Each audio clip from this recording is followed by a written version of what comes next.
West Vancouver Capilano. Thank you, Mr. Speaker. I rise today to speak in favour of this motion and about a few of the women that I am proud to know who have built careers in non-traditional fields and of the barriers they faced and they continue to face today. Innovative technologies in concrete is not a traditional place to find women. Yet Carrie Ewers has built the company her father founded, Creighton International, into a global leader in technology and innovation in sustainable concrete construction. Barack Obama probably described her company best in a July 2009 speech on new technologies when he spoke of it and said, quote, "New concrete materials that last longer and are waterproof from the inside out, and that can mean that bridges and roads and buildings can last 20 or 30 years longer than using conventional concrete," unquote. So Creighton's become a global leader under Carrie, and products have been included in local infrastructure like the Vancouver Convention Centre and historic builds like the construction of One World Trade Center. Now, the tech sector in BC employs more workers than oil, gas, mining, and forestry combined, yet less than 5% of CEOs in tech in Canada are women. Laurie Schultz, a transformational CEO who built a risk management software company and built it into a BC success story, is among them.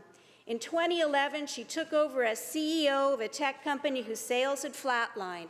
Laurie's innovation led that company to be recognized as one of Canada's top employers, most admired cultures, and best managed companies. In 2021, she sold that business, Galvanize, for $1 billion US, making it the first BC and Canadian unicorn led by a female. When Lisa Tunningly tells you she still likes to play with trains, she's serious. The founder and CEO of T-Rail, a company that provides innovative renewal rail track materials to railway companies across the globe, Lisa is on a mission to attract women into engineering technologies and will speak about this whenever and wherever she can. 30 years ago, pulp and paper and shipping were unlikely places to find a woman executive. Lois Nahirny was the CIO of Fletcher Challenge, the Executive Vice President of TK Shipping, and now the founder and CEO of DNA Power.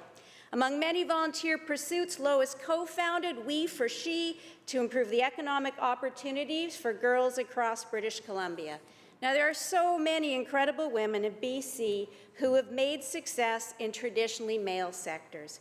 Many of these women contributed to British Columbia through the previous Premier's Women's Economic Council, which helped guide progressive policies for women-led organizations to make them competitive locally, federally, and globally.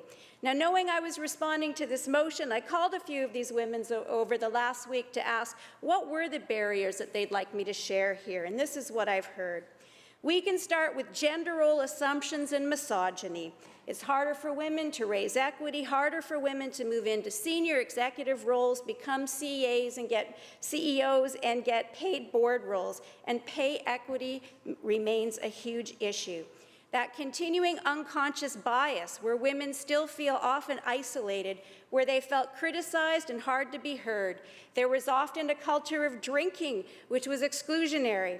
Historical recruitment and networking methods were often carried out in the back room of a private men's club. So ongoing increasing red tape. At a time when small and medium-sized business owners, many of whom are women, need help and a reduction in red tape and cost to keep their businesses going, these women expressed frustration in seeing the ongoing layering on of taxes.